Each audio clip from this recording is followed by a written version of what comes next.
The Politics program is brought to you, as always, by your good friends at The Contender. TheContender.us is where you can go ahead and get the card game that I made with a bunch of really rad people. We got some really funny videos and stuff coming out, but you want to know what? Summer's here. Obviously, politics is kind of in the air, and we're going to talk a lot about that on the show, but this is a party game that I will guarantee you will be a good time for you and yours. Head on over there right now, thecontender.us, and make sure that you purchase our 2016 expansion pack. It's got 100 cards, including quotes from all your favorites this election season. Head on over there and find out for yourself, thecontender.us, as well as patreon.com/JURY. That is where you can support not only this show, but also my One Mic show. Very, very cogent. This week, we did pass our Nate Dogg milestone. 421 is our patron count, and man, are we barreling toward. You can smell it in the air. Our $700 goal, we're at 608 right now, that will trigger the first ever Jury in Your House tour. I'm going to come to your living room, and I'm going to do a podcast. It's a weekend tour of me visiting different living rooms and doing meetups in a physical location, and we can begin that process at $700. So go ahead. If you would like to support the show, head on over there right now and help us out. But enough of me talking. Enough of me rattling gums about ways that you can support the show. You're like, support what? What are we supporting? Well, I'll tell you what. You're supporting this. Politics.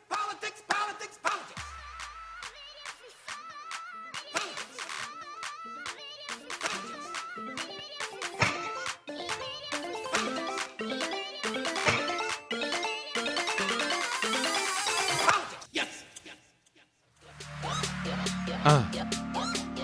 Politics.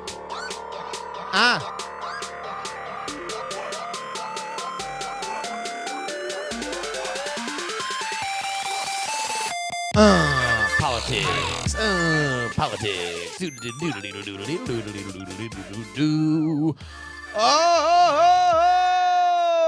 heavens to Betsy. Welcome to the Politics program. My name is Justin Robert Young, and I am here to bring you through the week that was, the week that will be, and all future weeks henceforth. We're going to dissect them all in minute and interesting detail. I join you, the leader of the Dog and Pony Show, from sunny Oakland, California. I have not seen much of the sun today because I've been rolling around in my own little cocoon here because I decided to go out drinking last night. And man, I learned last night that I can still drink like I did when I was 21 years old. Oh, yeah. I just don't do the day after as well as I used to. That has been a little bit more of a struggle than it would have been in bygone days. But you want to know what?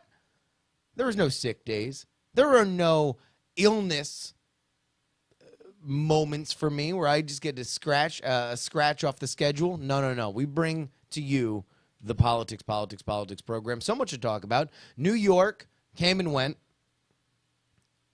You got to love New York because everyone in New York loves New York.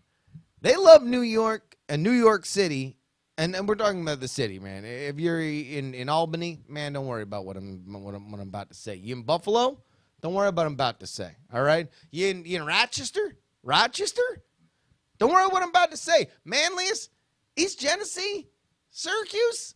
Don't worry what I'm about to say. New York City loves New York City in a way that would make Kanye-loving Kanye jealous. In fact, Kanye West had to come from Chicago because the ego combination of New York City and Kanye West, too great for everybody to handle. It would implode the earth. And the center point of the implosion would be New York City, which would just delight literally everybody living there. the fact that there was a relevant political event in New York made what was a very predictable and, at the end of the day, not all that illuminating primary contest into this gigantic spectacle. Because, again, there's nothing that the media loves to talk about more than the media, and there is nothing that New Yorkers like to talk about more than New York. So the fact that you had major media organizations that are based in New York now able to cover something out their back window was just pigs in slop. Manna from heaven for them. No, let's just skirt to the side that everybody knew that Trump was going to romp and everybody knew that Hillary Clinton was going to romp. No, let's cover every Bernie Sanders rally like it's life or death, like it's actually going to mean something. Well, guess what? Didn't mean nothing. Hillary Clinton wins and wins in a big major way. We're going to spend a lot of time talking about the Republican side. So this is really just my only Democratic thing. And I know I'm going to get emails. I welcome your emails. Please email me if the following sentence bothers you. Bernie Sanders, when are you going to give it up? Just when? I mean, I'm not saying you need to. I'm just asking when. Now, Bernie Sanders fans might just email me with a link that says, here is his plan, and it's just going to be a rickroll because Bernie ain't never going to give you up. Ain't never going to let you down. Ain't never going to turn around and desert you. And he's going to do that dance. We just need to have a conversation because Bernie is behind on pledge delegates. He's behind on votes. And Hillary has more than enough and more than enough trajectory to get herself to Philadelphia and be the winner of this contest. And we are rapidly getting to the point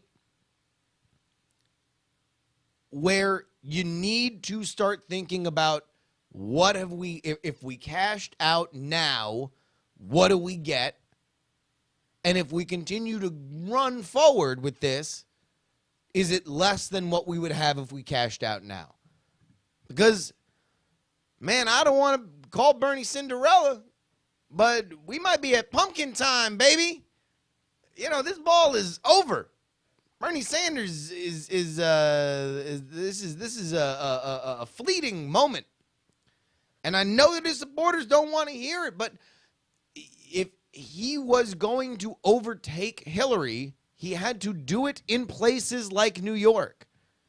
He had to be overperforming in areas where he is not overperforming. The death knell for the Bernie Sanders campaign will be the African American vote. He was never able to speak to Black America on the same level that Clinton can. Now, this is in large part because Clinton is effectively running on the legacy of Obama, and Obama is tremendously popular, but it's TikTok, man. TikTok. When you going to give it up? Like and for the fans, for the burners out there, what do you want? Do you want him to run forever? Do you want him to be a big disruptive presence at the convention in Philadelphia? Do you want him to be her vice president? We're going to talk a lot about vice presidents coming up.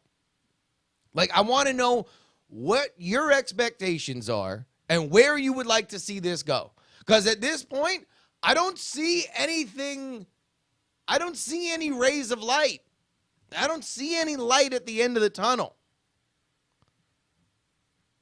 W. Scott as one says, jury's waiting for those damn emails to disqualify Hillary. I think, listen, we are, this is not going to be what it if the emails were a thing, there would have been a thing before now. And even then, if that's your only hope, you could still suspend your campaign and then swing on in like Tarzan if all of a sudden everything goes awry. Like, we're hitting the point of diminishing returns. At least that's my opinion. Now, listen, again, I've said this a million times, and I know it drives the Bernie Sanders people crazy. The fans, the burn feelers. Sounds like a Game of Thrones cult. She is a burn feeler. She feels the burn. They very much, I guess I have maybe a condescending tone to me when I say that Bernie Sanders, in the parlance of a professional wrestling angle that ran a couple years ago, is a B-plus player. He's great. He will always be beloved. He's just not there. He's just not a champion. And that's fine. Bernie Sanders now has a far larger aesthetic, a far larger reach, a far larger audience than he ever had before. He's effectively now a folk hero. He can remain in the Senate and be a famous person for which needs to be listened to. But he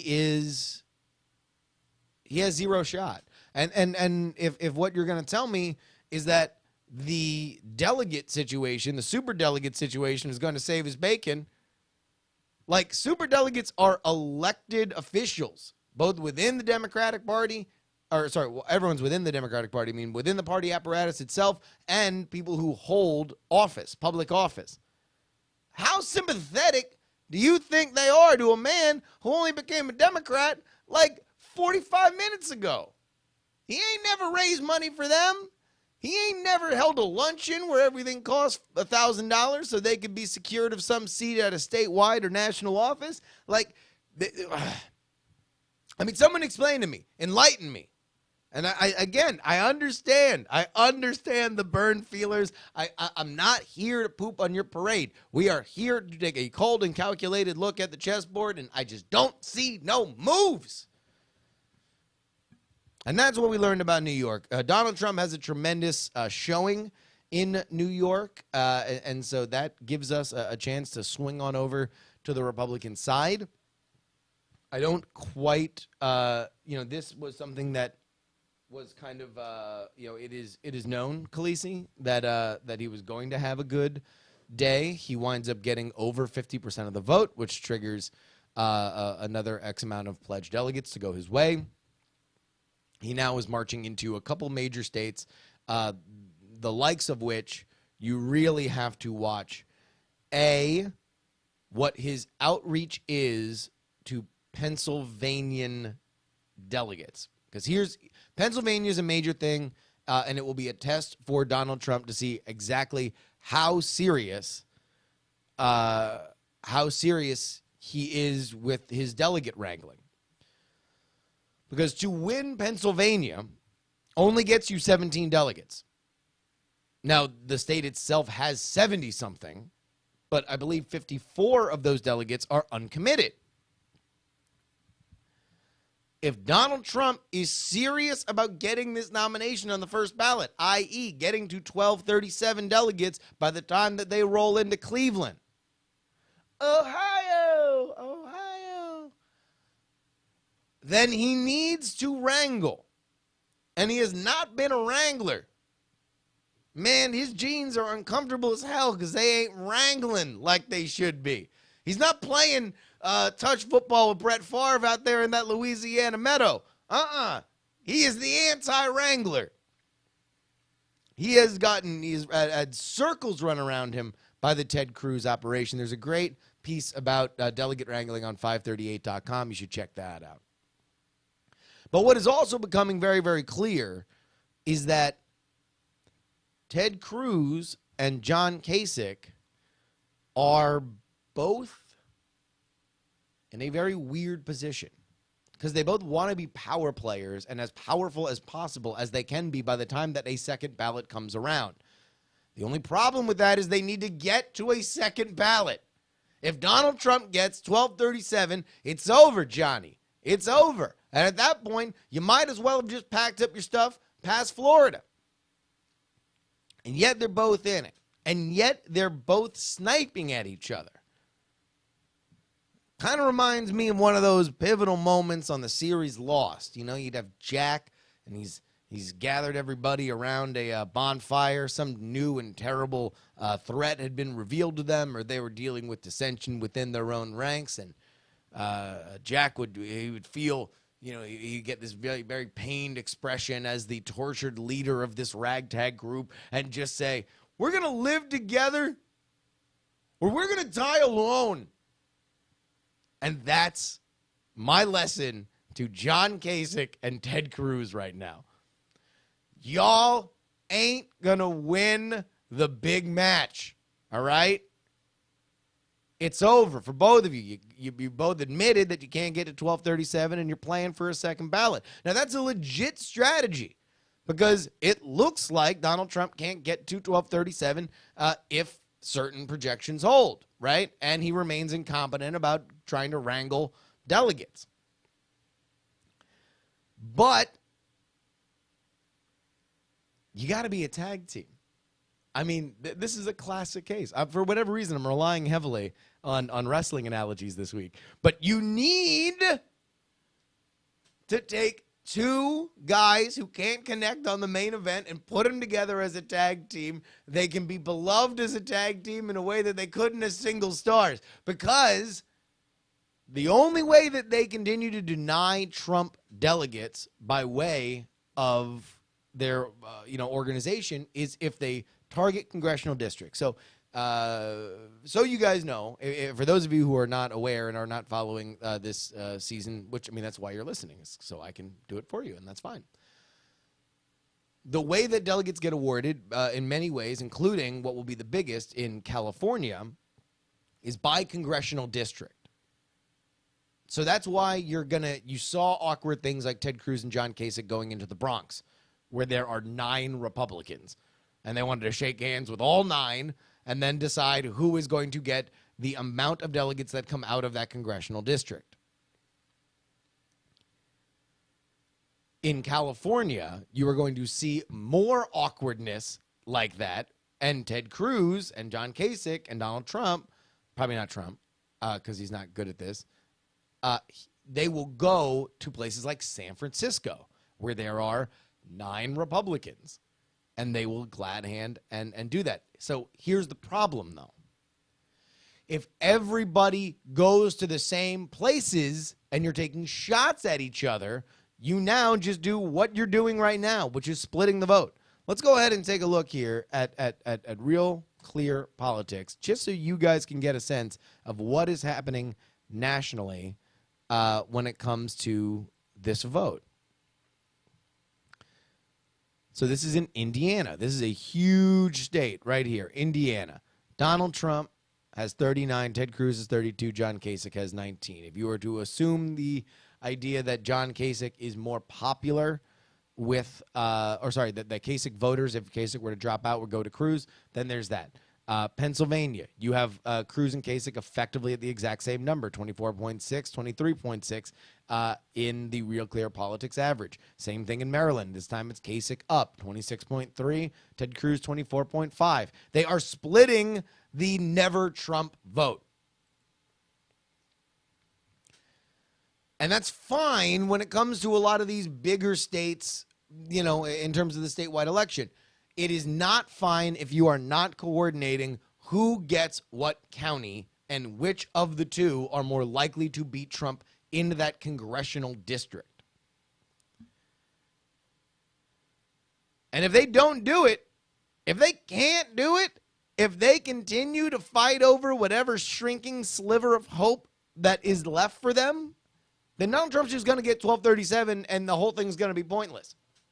And really, I could think of no more of an interesting way for that to end than, just a complete festival of penis stepping. You know, it's just everybody breaking their ankles trying to step on their own penis faster and harder. Let's talk about something that we brought up a little bit. By the way, how great was Dan Patterson last week? Everybody give him a shout out on Twitter at Dan Patterson. Such a smart and fun guy. It was great actually having a guest on the show and not just having me run my yap. But he brought up, and we got to talking a little bit about the vice presidency and who will be the vice presidential selections for the various candidates. What do they need, and what would be best for them? So I thought, timed with this week, the debut on HBO of my favorite show, Veep. Game of Thrones is aight. Silicon Valley, aight. Veep is the best. Love it. We will go ahead and take a look at the Paddy Power odds for vice presidents. Let's go ahead and bring that up. Here we go. The Democratic, we're going to start on the Democratic side. Now, I love gambling. I don't gamble a lot, but I love gambling because I've grown up around gambling. It always is very, very exciting to me because odds are there to generate your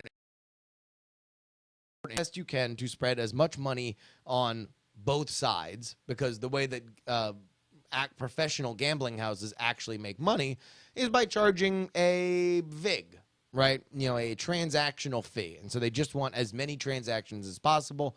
That's what really makes them money, and it makes it more of a reliable way to make money, so a run of bad luck doesn't just completely wipe them out. So here we go. This is the odds here. Let's start with the front runner. Julian Castro is 5-2. Now, Julian Castro was somebody that Dan Patterson brought up last week. Well, who is Julian Castro? Julian Castro. Well, let's go.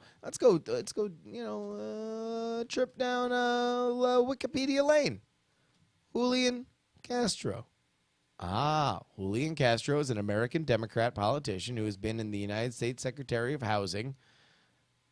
He was the mayor of San Antonio, Texas, until he was tapped by Barack Obama to join the cabinet in D.C. So he is somebody that has executive branch experience and is both from Texas and is Hispanic.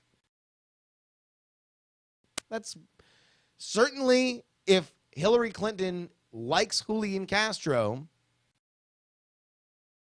against Donald Trump, it would stand to reason that having a handsome, articulate Hispanic gentleman up on stage with you would say a lot without saying a lot. And it would immediately, optically, show Donald Trump as a big, bellowing, what are the bagpipe? A bagpipe of hate, right? And the Democratic ticket as something that is bright and full of hope and about the future, and certainly not about somebody who has a 30-year history in politics and has already been defined with very, very high negatives. So that is that to me is it's a smart pick. It's an interesting pick. Pachow! And now I'm wearing something different. Okay, for anybody watching or listening to this, understand what happened. We are now on Friday, we were on Friday.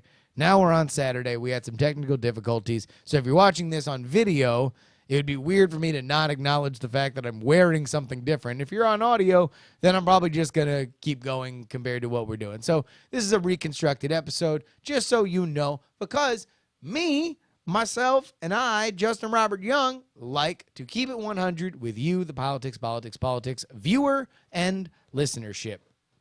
We've gone through the Democratic vice presidential nominees, or at least possibilities. We're working our odds. And I'll tell you what, there's a possibility I'm going to do a really, really fun project for the conventions. And I feel like what I want to do between politics, and that is, like, I want to put some real money. Like, I want to see how much money I can make on this election. Because I feel like, listen, if I'm supposed to be some kind of political pundit, then, like, we should really start just putting some Patreon cash up on here.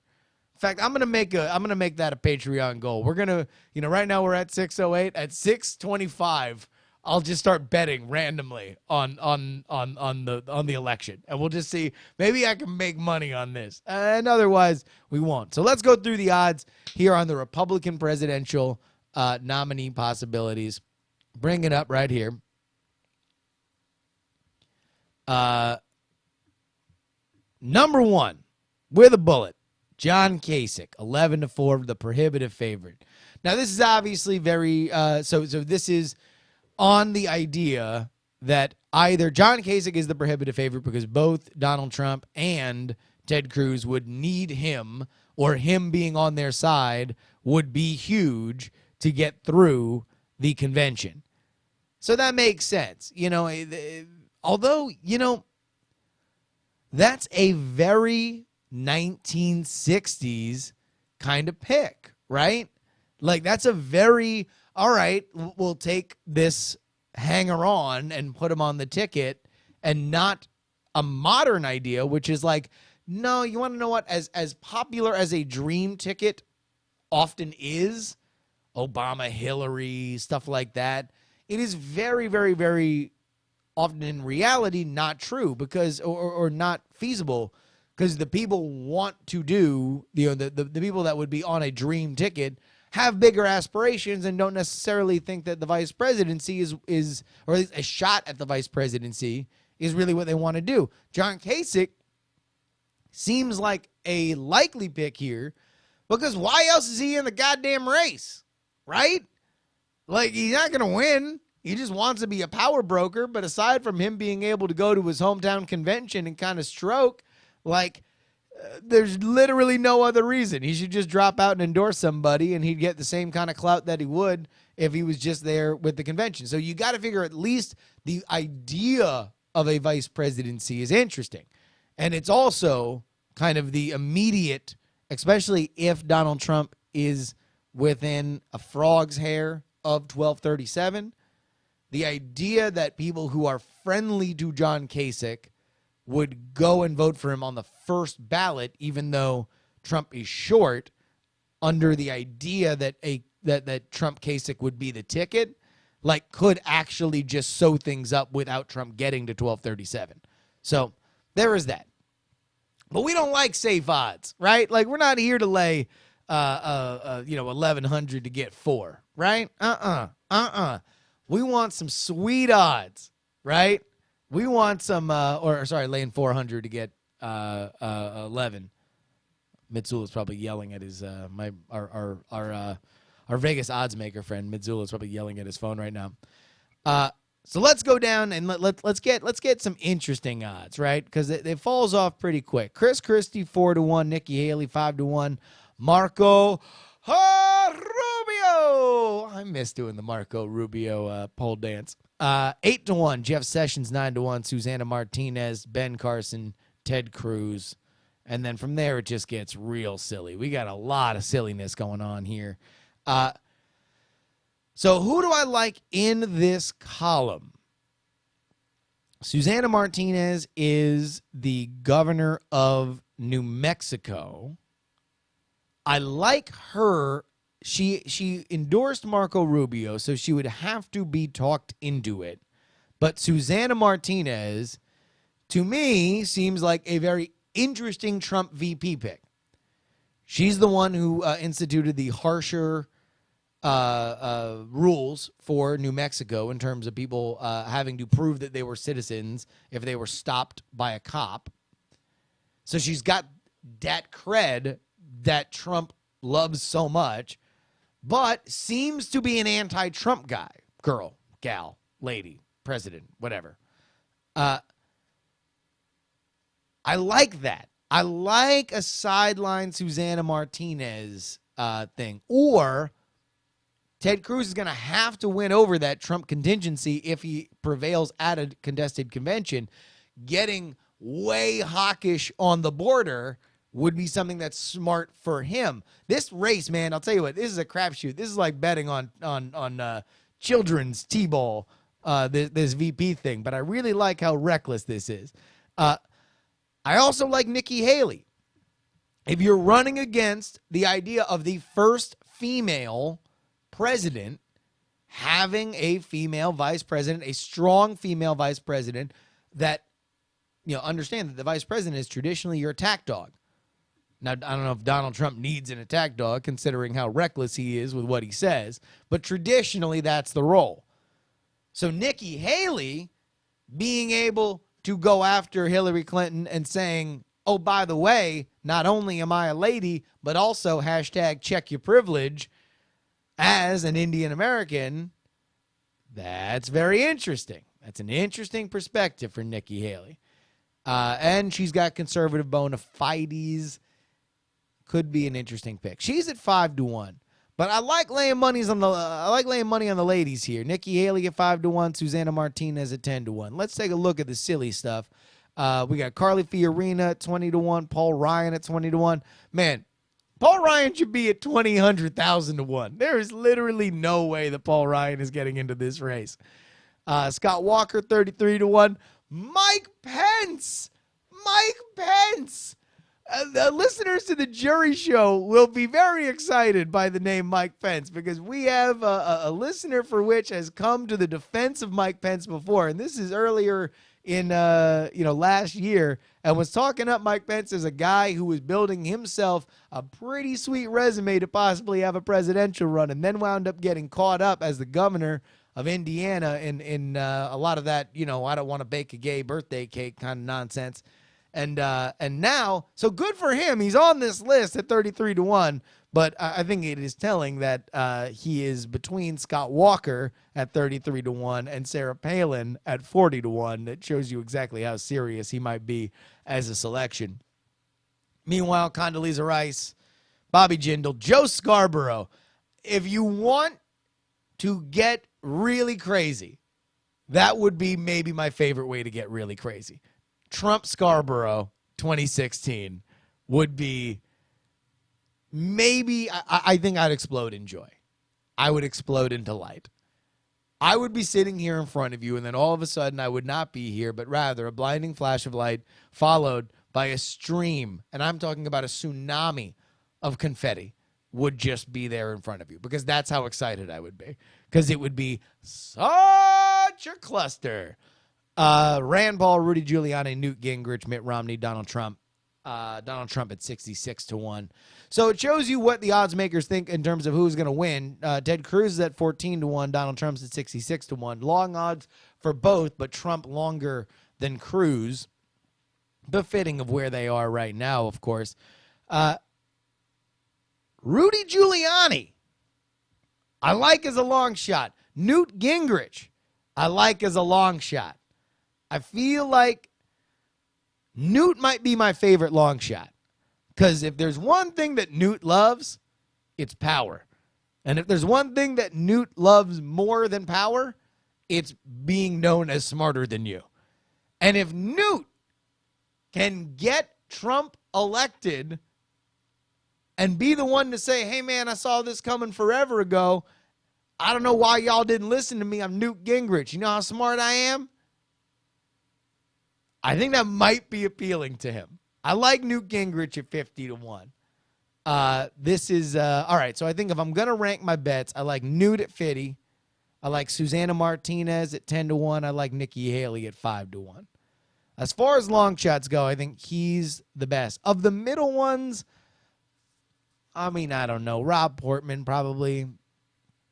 I don't think any of them, really seem likely for either Trump or Cruz. Fiorina, Paul Ryan, John Thune, Lindsey Graham, Scott Walker, Mike Pence, Sarah Palin. I don't think any of them seem particularly likely. But I do like Susanna Martinez, and I do like Nikki Haley. As far as value goes, that's what you're looking for with betting. You were looking indeed for value. W. Scottus 1 says, Newt hasn't said no to Trump, but hasn't said yes. No, he's been pretty pro-Trump, man. You watch enough television news, and you will see him out there advocating for the fact that people aren't taking Trump seriously, and it is at their peril that they don't. But speaking of taking stuff seriously, man, we had those tech problems. That's a little too serious. I feel a little too serious about all this, to be totally honest with you. I got to loosen up. Man, it's already Saturday. I'm not going to lie to you folks. I've been having a few drinks watching the Pittsburgh Penguins advance over the New York Rangers. I'm really excited. I feel like celebrating. I mean, for real. I mean, I kind of feel like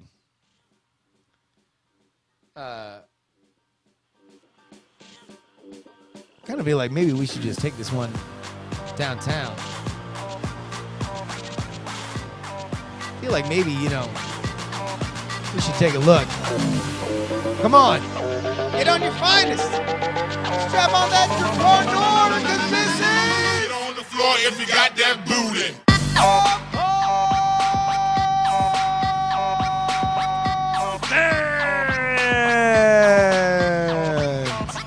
And this is a Franklin and Marshall poll conducted from the 11th to the 18th in the great Commonwealth, not Commonwealth, the great state of Pennsylvania. On the Republican side, using a sample size of 549 likely voters, a margin of error of 4.9. In third place, first up to the stage, we have a man who probably should be doing better in this state, considering he's the popular governor of the neighbor. Ladies and gentlemen, put your hands together for John Kasich. By the way, I'm just getting a note run up to my DJ booth that indeed Pennsylvania is a Commonwealth. I should have stuck with myself. I got nervous. It is a Commonwealth. Next up to the stage, put your hands together for the Latin sensation that speaks Spanish like an 8th grader. He is Ted Cruz at 26%. But your headliner, I need y'all to start throwing ones now if you want him to come out. I need y'all to put your hands together now if you want this man to entertain you, because he has topped 40% for the first time in one of these polls. Ladies and gentlemen, let's get a good look at your front runner in Pennsylvania. Ladies and gentlemen, he may not know if Joe Paterno's alive or not, but he knows how to please the fans of the Commonwealth. It is Donald J. Trump.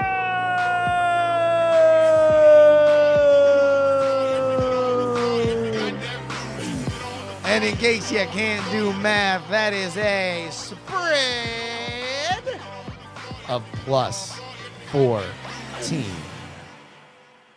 That is our pole dance. Of course, everybody, you can email us, justinrobertyoung@gmail.com. Again, that is justinrobertyoung@gmail.com. We take all of your emails, and we read them right here on the show. Make sure you put politics in the subject line, justinrobertyoung@gmail.com. Lindsay writes, I've been listening to the show for a long time, mostly while driving back to work and class. I just want to say that your podcast has been a breath of fresh air during the childish election cycle. Editorial comment. I love the fact that I am more mature than the coverage of the rest of the election cycle, when I like to take pride in presenting poll results like a strip club DJ. We go back to the email. I think you put an interesting spin and perspective into the political culture of our country and the world. The election has put the spotlight on the media and the biases that certain organizations have out of self-interest. As someone who tries to stay informed, do you think that it is possible to have a media outlet that has no bias? No, and you should stop looking for it. It's not the media's job to be unbiased. We might think it is. We might hope it is. We might, hope that they strive for accuracy, and you can attack them for being less than accurate, and you can attack them for taking shortcuts, but you should never attack a media outlet for being biased, because that really isn't their job, and that is a legacy of a bygone era when you had limited media channels. In an era of infinite media channels, then bias is something that was always there, but now can come out of the shadows. You would hope back in the day that people would now obviously bias is one thing. Like, the New York Times mostly has liberal people working for it. Not all of them, mostly. And that's fine. You should read it knowing that.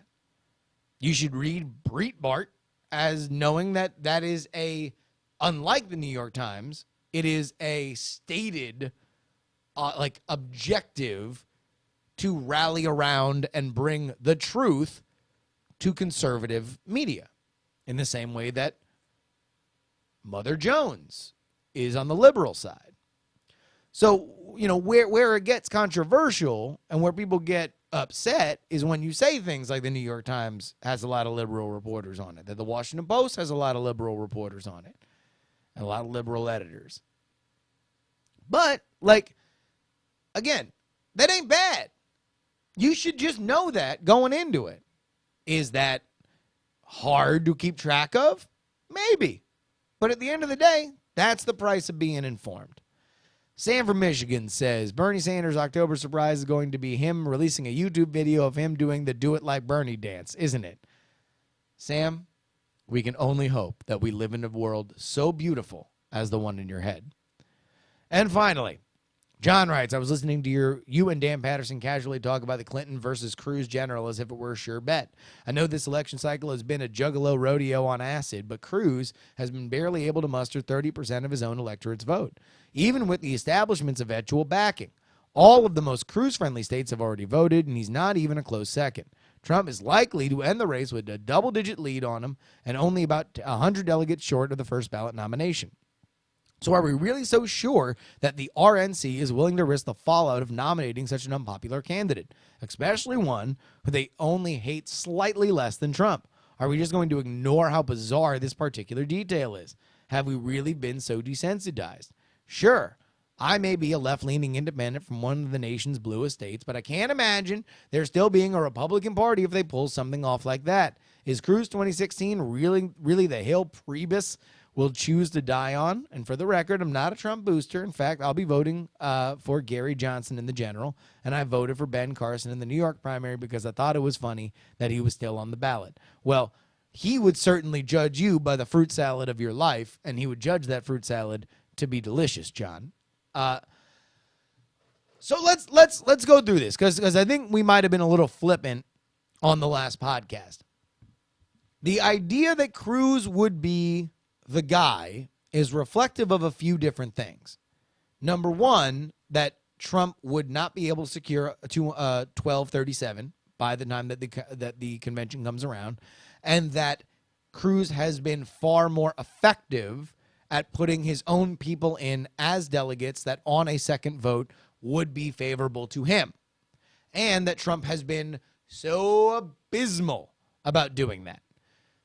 So that's really where our okay, this will happen. Because I think there are a few things that I would like to take issue with in this email. Number one, the idea that Cruz has barely been able to muster 30% of his own electorate's vote. Absolutely true. Also true. Trump has only been able to gather 38. So it's like, yes, that's a low amount in his own party, but Trump's 38 ain't exactly world beating. And again, this is, I think, more about Trump's failure to secure these things than it is about Cruz being this wildly popular person. Is this the hill that Reince Priebus will choose to die on? No. In fact, understand that Priebus's role in his own party's nomination process is effectively now that of a scared tourist clinging to an inflatable tube as he goes down a rapid that he didn't realize was as intense as it was when he started. He is out of control on this. There is not, Debbie Wasserman Schultz on the other side is somebody that has worked at every moment to make sure that Hillary Clinton is their nominee because she believes that Hillary Clinton has the best shot at winning. And she's right. At least according to her own party's electorate. So she doesn't have to face these problems. But anybody that you would say before we started this that would, be like, oh, okay, well, Reince would really love if this guy won. They're all out. There's nobody on this list that the GOP would say in a vacuum, oh, yeah, no, run that guy. Run that guy. He's really good. So there's no, like at this point, whether he ends up with Trump or Cruz, there are major problems, if not party fractionalization, factional, party factionalization. It's fracturing into factions. Fracturing into factions. Thank you. That he's going to have to deal with. Like, this is not going to be easy for him, and I don't think he really has a choice at this point. Really, what this is about is whether or not Trump is going to either make a deal or secure 1237 by doing well enough in the California primary and in Indiana. And then whether or not, if he doesn't get that, whether or not he can make a deal or secure enough delegates to go through on the first ballot. And whether or not hashtag Never Trump really stands, up for the long haul. So, do I think that this is a non-perfect scenario for literally everybody involved? And I think that if you were to put sodium pentothal in, the cups of most major conservative leaders, they would just request that this election and the next 4 years were over as fast as possible for anybody who was going to win. Like, they are already over it. Again, you can write us at justinrobertyoung@gmail.com. There is something that I did see yesterday that I want to show you. It was an election ad. And you know that we love the sillier side of politics. This is something that I think you all really need to see if you have not if you have not already done it. And now I'm trying to find it. Oh man. Oh, it's Papist. Oh no! All right, whatever. I'll bring it to you guys next week. Until next time, of course, remember that you can get in touch with the show by emailing justinrobertyoung@gmail.com. You can buy The Contender at thecontender.us. Music has always been provided by Valesco and Tropkillers, and you can follow me at Justin R. Young everywhere. Ladies and gentlemen. Politics. Some shows talk about politics. Others talk about politics. Some even complete their episodes within the same hour and not over 2 days. But this is the only one where we really talk about politics. See y'all next week. Yes.